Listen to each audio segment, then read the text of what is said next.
여호와께서 권능으로 내게 임하시고 그 신으로 나를 데리고 가서 골짜기 가운데 두셨는데 거기 뼈가 가득하더라. 나를 그 뼈 사방으로 지나게 하시기로 본즉 그 골짜기 지면에 뼈가 심이 많고 아주 말랐더라.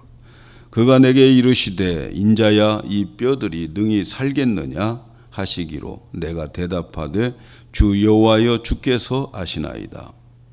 또 내게 이르시되 너는 이 모든 뼈에 대언하여 이르기를 너희 마른 뼈들아 여호와의 말씀을 들을지어다.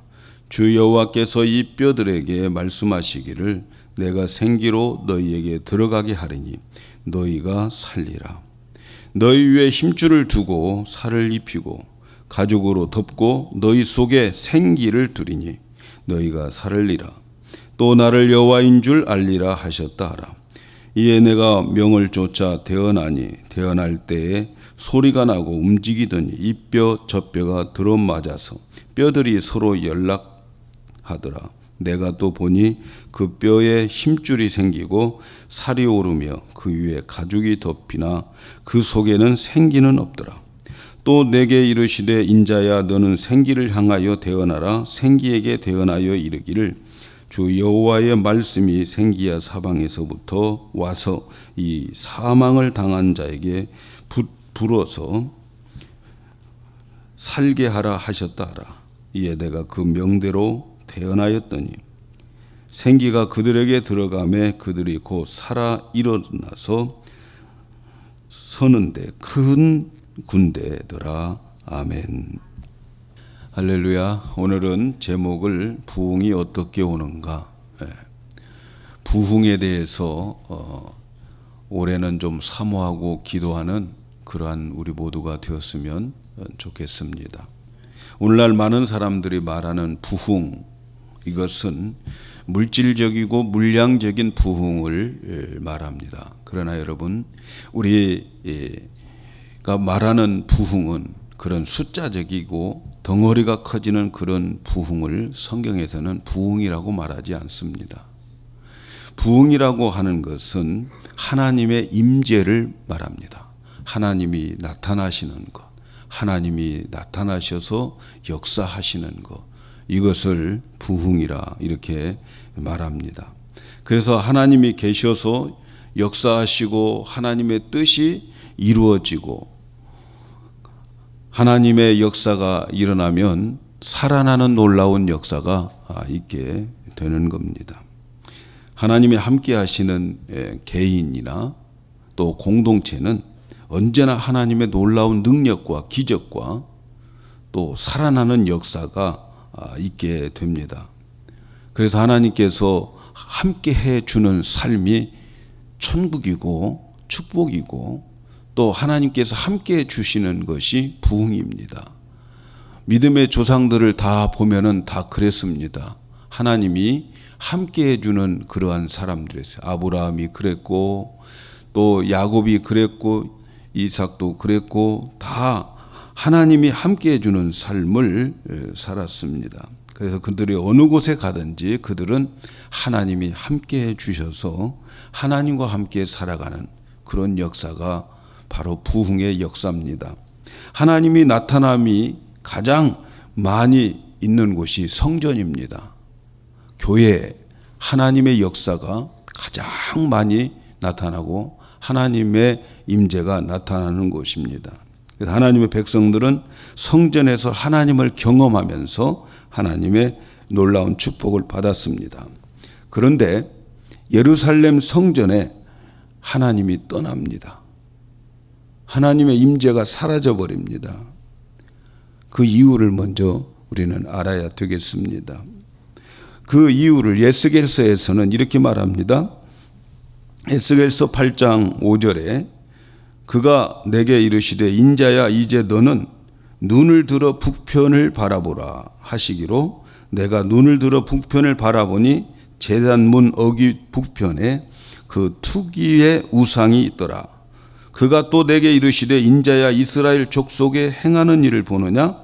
그들이 여기서 크게 가증한 일을 행하여 나로 내 성소를 멀리 떠나게 하였느니라. 너희는 다시 다른 큰 가증한 일을 보리라 하시더라. 자, 여기에 말씀에 보니까 하나님이 떠나시는 이유가 나와 있는데, 그들이 여기서 크게 가증한 일을 행하여 나로 내 성소를 멀리 떠나게 하셨다. 성소는 하나님이 임재하시는 곳인데 하나님께서 그 성소를 떠났다는 거예요. 왜 떠났는가? 거기에 투기의 우상이 있고 가증한 것들이 거기에 있었기 때문이라는 거죠. 우리는 왜 하나님이 성전을 그동안 떠나지 않고 계셨는가 하는 것을 알아야 돼요. 왜 하나님이 예루살렘 성전에 떠나지 않고 계셨는가 그동안. 그런데 지금 떠나갔어요. 왜 성전에 하나님이 임재하고 계셨는가를 먼저 알아야 돼요. 여러분, 성전을 보면은 여러 가지 기구들이 있어요. 기구들이. 여러 가지 기구들이 있는데 이 기구들이 다 하나하나가 다 의미가 있어요. 그 의미가 있는데 그 성전의 기구 중에서 가장 중요하고 기본적인 것이 있는데 그것은 짐승을 잡아서 죄사함을 받는 기구예요. 그래서 성전에서는 이 놋단으로 된 그 단이 있어요. 짐승을 죽여서 피를 뿌리고 죽은 짐승을 태워서 죄 용서를 받게 되는 거죠. 그래서 항상 예루살렘 성전은 항상 피 비린내가 나요. 왜? 짐승을 잡아가지고 그 피를 뿌리기 때문에. 그리고 또 이 예루살렘 성전에는 이 짐승의 울음소리가 매일 끝이지가 않아요. 짐승이 그냥 뭐 요즘처럼 수면 제목에서 죽이는 게 아니고 잠재워서 죽이는 게 아니에요. 살아있는 채 어떤 사람이 죄를 지었으면 그 죄를 고백하고 그 죄에 대한 제물로 바치는 그 짐승이 매일 이 예루살렘 성전에서는 짐승 죽어가는 울음소리가 끊기지 않아요. 그리고 거기에는 이 짐승을 태워서 드려야 되기 때문에 고기 타는 냄새가 진동을 하게 되는 거예요. 이런 제사를 드림으로 인해서 하나님께서는 그들의 그 죄를 용서해 주시고 너희들 죄 없다 이렇게 하나님이 인정하시면서 그들과 함께 계시는 거예요. 그들과 함께. 하나님이 예루살렘 성전에 왜 계신가? 그들과 함께 왜 계시는가?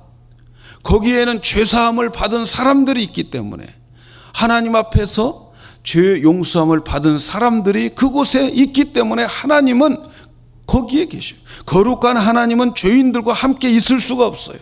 죄인들의 제사도 받을 수도 없어요. 그런데 그들이 이 짐승의 제사를 그들의 죄를 대신해서 죽게 하는 그 제물을 하나님이 받으시고 그들을 죄 없다 인정하시면서 그곳에 계시는 거예요.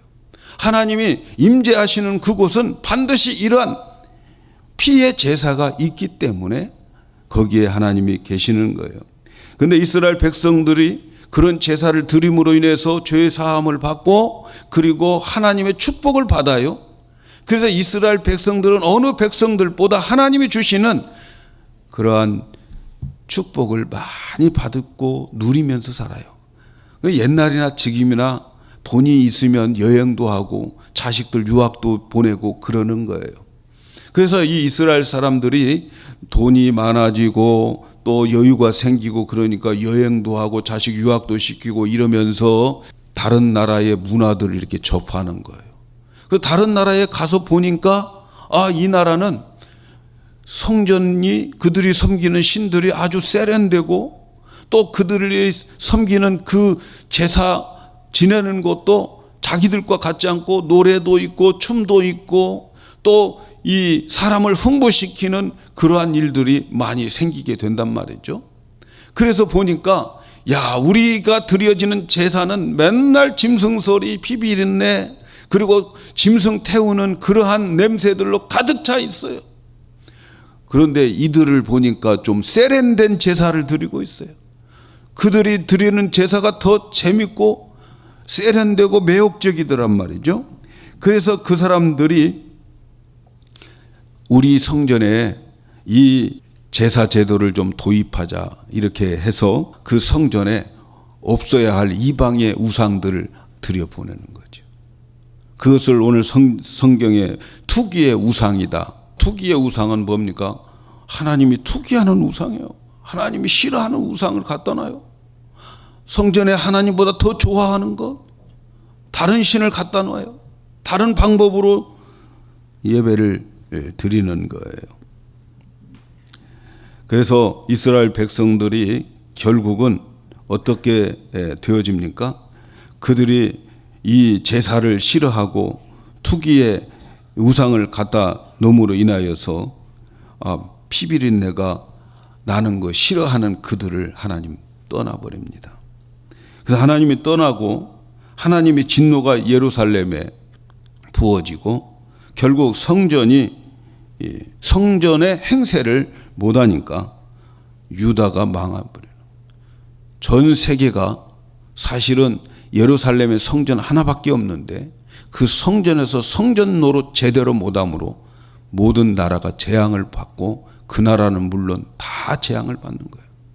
여러분, 세상 사람들이 우리 교회를 우습게 알고 그렇게 보여지게 하는 거 우리들의 책임입니다. 그러나 여러분, 중요한 것은 교회가 교회답지 못하면 세상이 저주를 받아요. 이스라엘 백성이 망하게 된 이유가 바로 이겁니다. 하나님 앞에 날마다 제사 드리며 그들의 죄가 사함을 받고 죄 없는 그들과 하나님이 함께 임재하셔야 되는데 그들이 그거 싫어한단 말이죠. 싫어해서 이제는 죄소리 듣기 싫은 거예요. 죄소리 듣기 싫은 거예요. 그래서 다른 투기의 우상을 갖다 놓음으로 인하여서 하나님은 이스라엘을 떠나게 되고 이스라엘을 떠나니까 하나님 손떼니까 하나님의 진노가 오고 세상은 망해지는 거죠. 그래서 하나님의 백성에게 가장 중요한 것은 죄사함입니다. 죄 씻는 거예요. 그리고 눈물의 기도죠. 성전에서 가장 중요한 것 죄사함인 거죠. 그런데 사람들은 죄 씻음을 받으려면 자기의 죄를 다 내어놓고 고백해야 되는 거예요. 그래서 자기의 재물을 가지고 와가지고 내가 이런 죄를 졌으니까 내가 하나님 앞에 죄사함을 받아야 됩니다 라고 고백을 해야 되고, 그리고 고백한 그 죄 때문에 짐승이 죽어야 돼요. 근데 그 짐승은 하나님이 가장 귀하게 생각하는 짐승이에요. 흠없는 자야 돼. 예. 그런 짐승을 죽이는 거 하나님 마음 아프죠. 너 때문에 죽어가는데. 그런데 사람들은 그런 생각을 못하는 거죠. 이제는 그거 싫다는 거예요. 죄도 이제는 지적해 주는 것도 싫어요. 죄를 내어놓는 것 싫어해요. 오히려 죄를 지적하는 것보다 위로해 주고 격려해 주고 재미있게 해주는 것을 더 좋아한단 말이죠. 회개가 없으니까 겉으로 보기에는 죄가 없는 것 같이 보여요.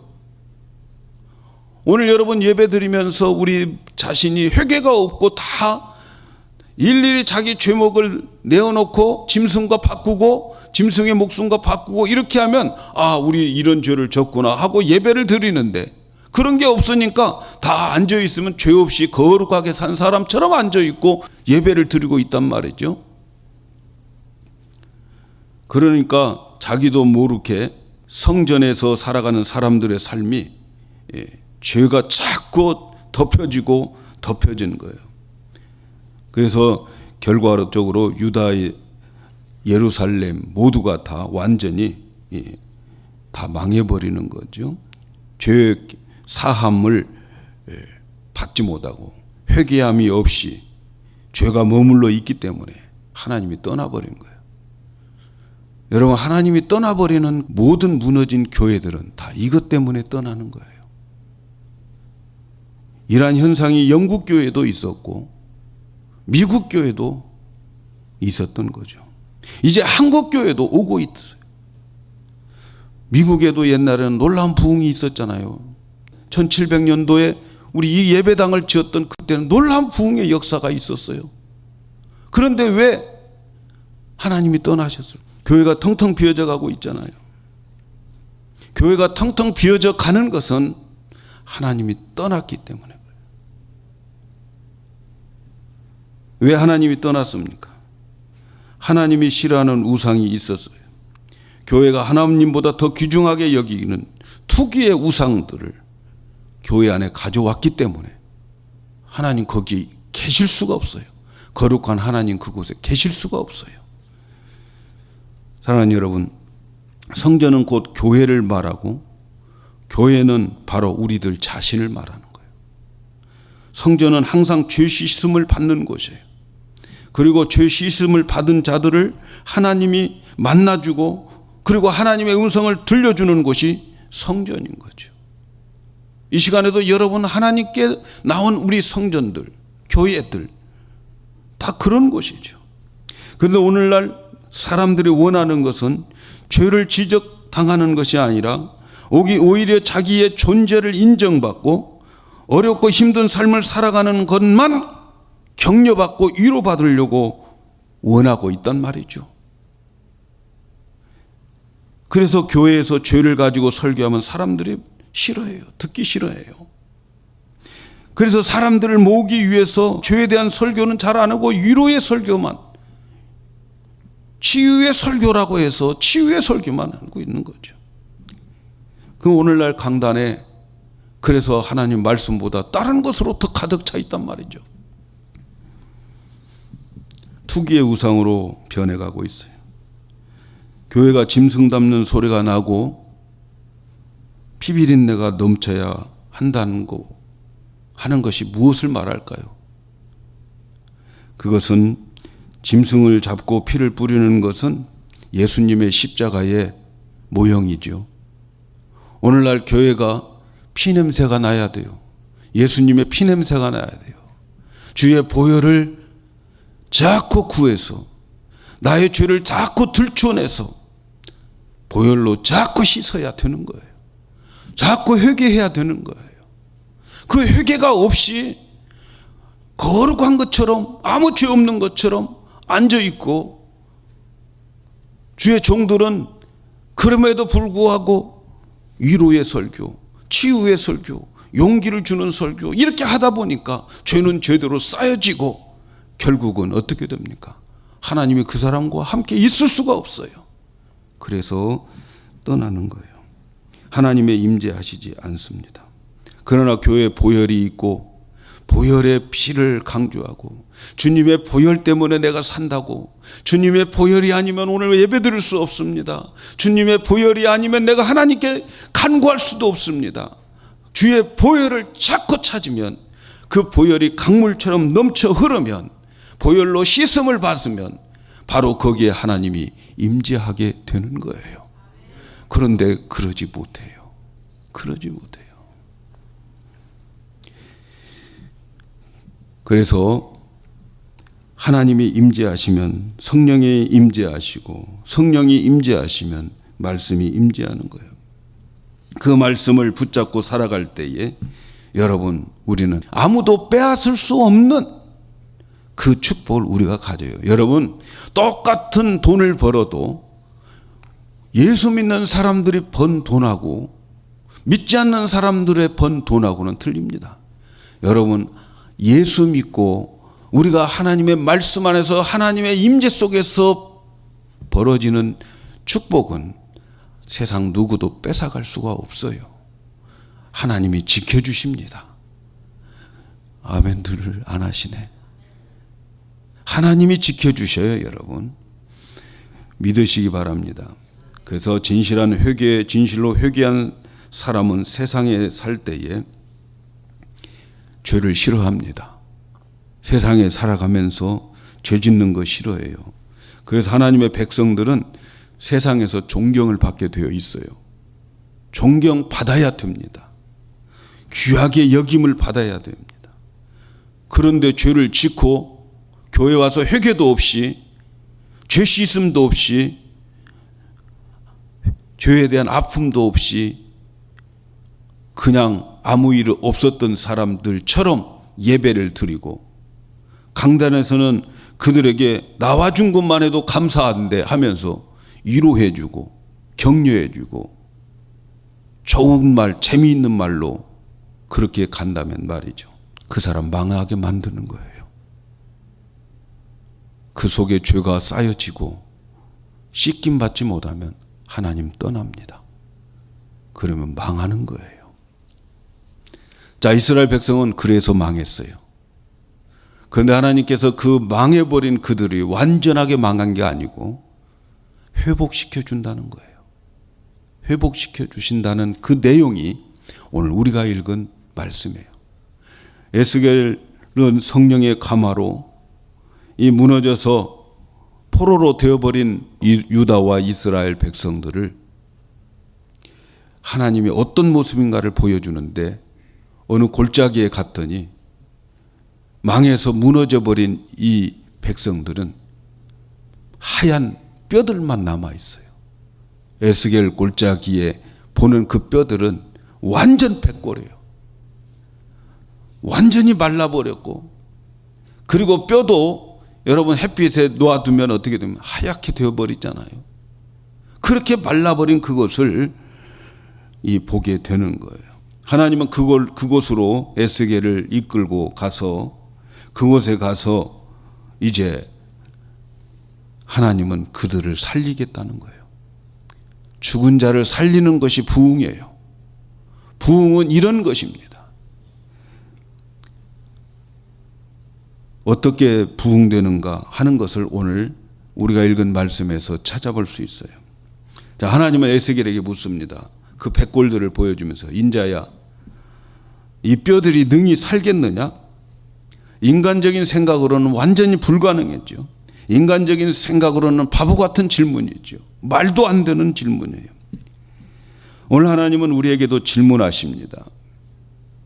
우리에게도 하나님께서 우리 주위의 상황이 이렇게 절망적인데, 이렇게 백골인데 인자야 이 마른 뼈들이 살 수 있느냐 질문합니다. 오늘 우리 현장에서도 오래전에 망해가서 그래서 전혀 희망이 없는 그곳에 나를 이끌고 가서 오늘 나에게 이 질문을 하는 거예요. 이 마른 뼈들이 살아날 수 있겠느냐? 이 질문에 에스겔은 참 지혜로운 말을 하는 거. 오히려 그의 믿음이라고 생각돼요. 주 여호와여, 주께서 아시나이다. 살지 안 살지 인간적인 생각으로는 이건 못 삽니다. 이건 희망이 없습니다. 절망입니다. 그런데 말이죠, 이 에스겔은 주 여호와여, 주께서 아시나이다. 이 말을 다른 말로 의역을 한다면 우리의 인간으로는 할 수 없지만 오직 하나님은 하실 수 있습니다. 이런 말이에요. 우리 힘으로는 할 수 없어요. 그러나 하나님은 하십니다. 여러분, 믿음이라고 하는 게 뭡니까? 믿음이라고 하는 것은 우리는 할 수 없지만 하나님은 할 수 있다라고 하는 것이 믿음이에요. 이 믿음을 가지셔야 돼요. 어떻게 살아납니까? 이 말은 어떻게 부흥되느냐 하는 말이죠. 지난주에도 말씀을 드렸어요. 부흥은 말씀으로 된다는 것. 부흥은 하나님은 에스겔에게 뼈들에 대해서 말씀을 전하라고 합니다. 어떤 말씀? 하나님이 주신 말씀 그대로 전하라는 거예요. 그러면 살아날 것이다. 한두 명 살아날 게 아니라는 거죠. 뼈들에 대해서 전하면 그 뼈들에 몽땅 살아난다는 거죠. 전부 다 부흥을 보게 된다는 그런 말씀이죠. 그래서 에스겔은 하나님의 주신 말씀대로 그대로 대언합니다. 오늘 말씀에 대언했다라고 하는 말을 굉장히 강조하고 있어요. 하나님이 주신 말씀 그대로 대언하는 거예요. 마른 뼈들아, 여호와의 말씀을 들을지어다. 내가 너희로 생기로 너희에게 들어가게 하리니 너희가 살리라. 너희 위에 힘줄을 두고 살을 입히고 가죽으로 덮고 너희 속에 생기가 들으리니 너희가 살리라. 또 나 여호와인 줄 알리라. 하나님이 그대로 말하게 하죠. 에스겔은 그대로 말해요. 하나님이 주신 말씀 그대로 말했어요. 그대로 대언을 했더니, 그대로 대신 말했더니 이 마른 뼈들이 소리가 나고 움직이더니 뼈들끼리 서로 맞고 또 서로 맞추어 가지고 다 뼈들이 다 흩어져 있는데 맞춰져 버렸어요. 그리고 나중에 보니까 어떻게 이 뼈에 힘줄이 생기고 살이 생기고 피부가 생기게 되더라는 거죠. 주신 말씀 그대로 마른 뼈들에게 전했는데 그 사람이 그렇게 되어지는 거예요. 여기서 우리가 생각해야 될 것은 뭡니까? 하나님은 죽은 자를 일으키시는 부흥의 도구는 다른 것이 아니고 뭐라고요? 말씀이라는 거예요. 여러분 개인에게 부흥의 역사가 일어나려면 하나님의 말씀이 내게 들려와야 되는 거예요. 하나님의 말씀이 자꾸 내게 은혜가 되어야 되는 거예요. 그러면 부흥이 시작되는 거예요. 전부 다 부흥된 건 아니지만 부흥이 시작되고 있다는 것을 아셔야 돼요. 여러분 하나님의 말씀을 그래서 믿어야 돼요. 이스라엘이 마른 뼈가 된 것의 원인은 하나님의 말씀의 능력을 믿지 못했기 때문에 그래요. 하나님이 말씀해 주신 그대로 그들이 살았다면 지금까지 축복의 민족으로 남았을 것인데 하나님의 말씀을 못 믿었어요. 하나님의 백성은 오직 하나님의 말씀으로 살아가는 거예요. 그런데 세상적인 원리나 세상적인 야망으로 사니까 결국은 숨통이 끊어져 생명이 없이 마른 뼈가 되고 만 거죠. 여러분 부흥은 말씀으로 되는 겁니다. 전혀 가능성이 없는데 하나님의 말씀을 전하니까 생각지 못한 일들이 일어나게 되는 거죠. 자, 그렇다고 해서 말씀을 전했어요. 마른 뼈들이 다 연결되었어요. 거기에 힘줄이 생기고 그리고 거기에 살이 붙고 피부가 덮여졌어요. 그러나 여기서 부흥이라고 말하지 않아요. 보니까 이렇게 되었을 때 다 그 사람은 꼭 마네킹처럼 되어버렸어요. 움직이지를 않아요. 사람의 형태로 만들어졌는데 움직이지가 않아요. 마치 에덴 동산에서 하나님께서 인간을 창조하실 때에 흙으로 만들어 놓았을 때에는 아무것도 아니던데 하나님이 생기를 불어넣었을 때에 그때 사람이 된 것처럼 말이죠. 아직 생기가 들어가지 않았어요. 우리가 하나님의 말씀을 외치고 선포하고 가장 중요한 그런 행위의 목적은 생기를 불어오게 하기 위해서 하는 거예요. 말씀은 생기를 불어오게 하기 위해서 역사하는 거예요. 이 생기라고 하는 것은 결국 성령의 바람을 말하는데 하나님께서 죽었던 자들을 그들의 영을 불러와라 그렇게 말하지 않아요. 이단들은 죽은 자의 영이 다시 온다? 하나님 그렇게 하지 않아요. 죽은 자 영을 다시 불러가지고 다시 일으켜봤자 옛날하고 똑같이 죄짓다가 또 그대로 망해버려요. 그래서 하나님께서는 옛날 영들 불러오지 않아요, 여러분. 생기예요, 생기. 생기는 성령의 바람이죠. 생기에 대해서 이제 대언하라는 거죠. 생기야 들어와서 이들에게 들어와서 붙어라 이렇게 말하는 거죠. 하나님은 새로운 생기를 불러와야 했어요. 새로운 생기, 하나님이 일으키는 진정한 부흥은 바로 이 새로운 생기가 들어와야 됩니다. 그래서 우리가 성령으로 살아가야 되는 거예요. 부흥은 성령으로 살아가는 것이 부흥이에요, 여러분. 옛날에는 내 뜻대로 살고 내 마음대로 살았는데 이제는 내 마음대로 못 한단 말이죠. 여러분, 내 안에 성령이 들어와서 그 성령에 이끌려서 그 성령의 지배를 받고 살아가는 자체가 부흥이에요. 믿으시기 바랍니다. 성령의 사람이 되시기를 축복합니다. 우리 교회는 이런 부흥의 역사가 있어야 됩니다, 여러분. 성령께서 오늘 교회 가게 하시고 성령께서 예배드리게 하시고 기도하게 하시고 성령께서 선한 일을 하게 하시고 그런 것이 부흥이에요. 부흥은 죽은 많은 사람들이 살아나는 것을 말하는데 부흥은 성령의 바람이 불어와서 새 사람으로 만들어지는 것을 말하는 겁니다. 성령의 바람이 일어나면 과거의 알코올 중독자들 또 모든 중독자들 노름꾼들 사기꾼들 할 것 없이 모두가 다 새 사람으로 되어지게 되는 겁니다. 오늘 하나님의 백성들에게 놀라운 비밀이 뭡니까? 그것은 아무리 절망적인 상황이라 할지라도 하나님의 말씀이 들려오지고 그 말씀을 붙잡고 기도하면 더 이상 악화되지 않아요. 분명한 사실은 더 이상 악화되지 않아요. 그러나 하나님의 말씀을 붙잡고 기도하면 이제 성령의 바람이 불어오기 시작하는 거예요. 악해지도 않을 뿐더러 성령의 바람이 불어오게 돼요. 그래서 죽었던 사회가 살아나고, 죽었던 국가도 살아나고, 죽었던 성도들도 살아나게 되는 겁니다. 부흥은 그래서 하나님이 시키는 거예요. 부흥은 하나님이 시킵니다. 하나님이 시키실 때 어떻게 시킵니까? 부흥이 되려면 말씀이 먼저 들어와요. 말씀이 깨달아져요. 말씀이 꿀과 같이 달아져요.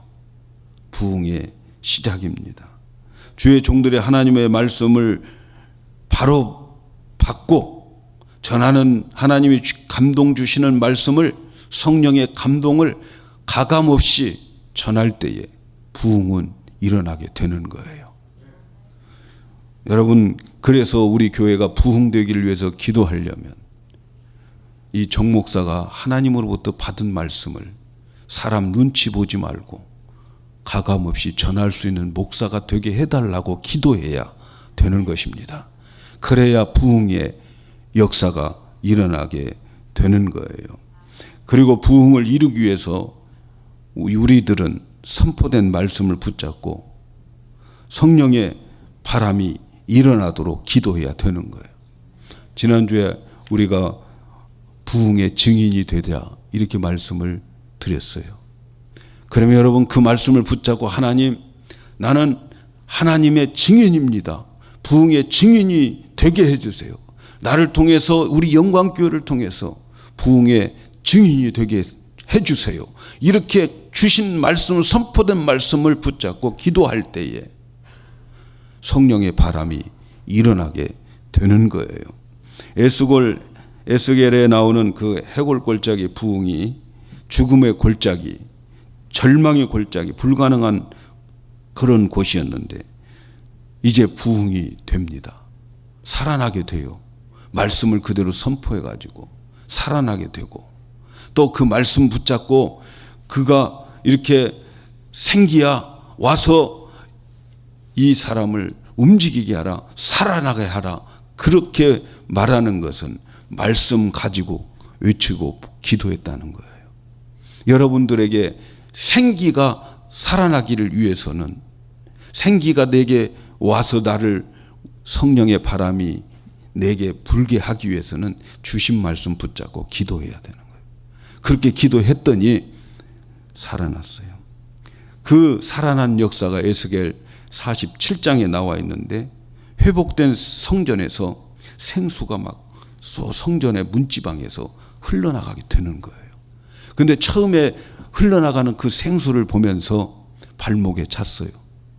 근데 또 재보라는 거예요. 자꾸 잴수록 무릎까지 그 물이 차고, 또 자꾸 또 재보니까 허리까지 차고, 재보니까 가슴까지 차고, 나중에는 그 물에 의해서 어떻게 할 수가 없어요. 이제는 내 발로 걸어가는 게 아니라 물에 의해서 그 사람이 이제 움직이게 되는 거예요. 저와 여러분들은 그 물에 의해서, 성령의 물, 성령의 바람에 의해서 내 마음대로 살아가지 못하는 만큼 생수의 강물이 넘쳐 흘러야 될 줄로 믿습니다. 그런데 놀라운 것은 성전에서 나가서 흐르는 그 물들이 세상에 가가지고, 성전에서 나가는데 세상에 나가서 막 변해돼요. 여러 군데로 변하는데 그 물이 닿는 곳마다 죽은 땅이 살아나는 거예요. 또 그 물이 닿는 바다마다 죽은 바다가 살아나는 거예요. 그래가지고 그 생수의 강을 만들고 난 다음에 주위에 보니까 없었던 나무들이 막 자라가지고 과실을 맺게 되는 거예요.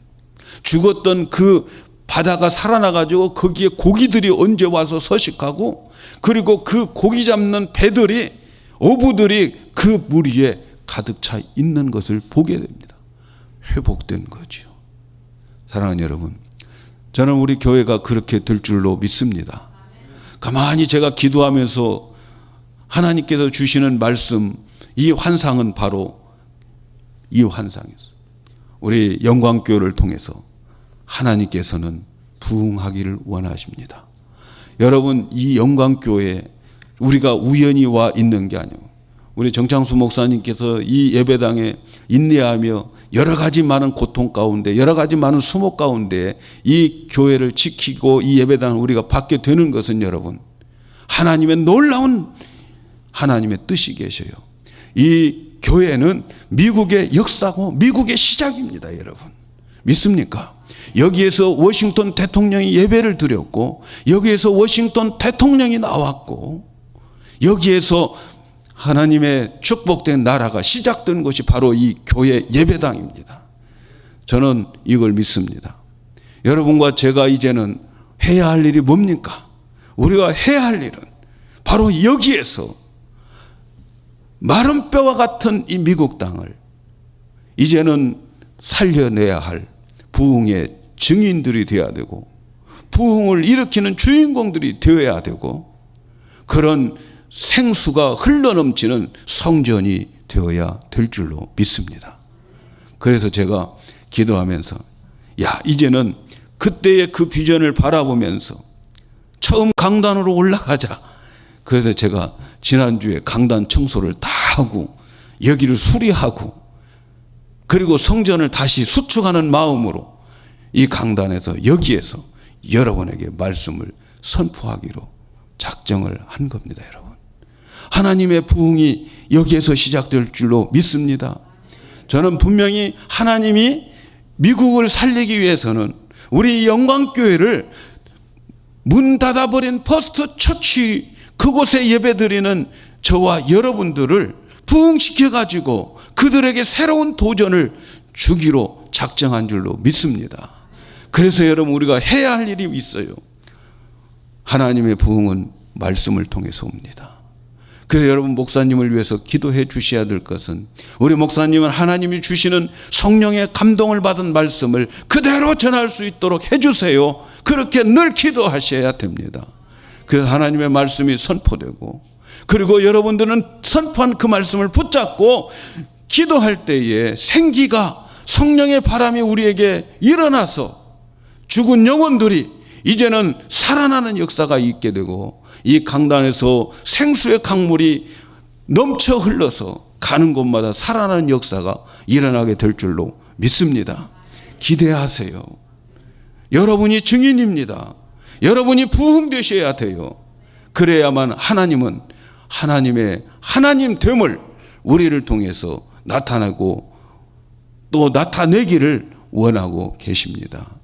저는 우리 교회가 그냥 우연히 여기까지 흘러온 그러한 교회가 아니더라고요.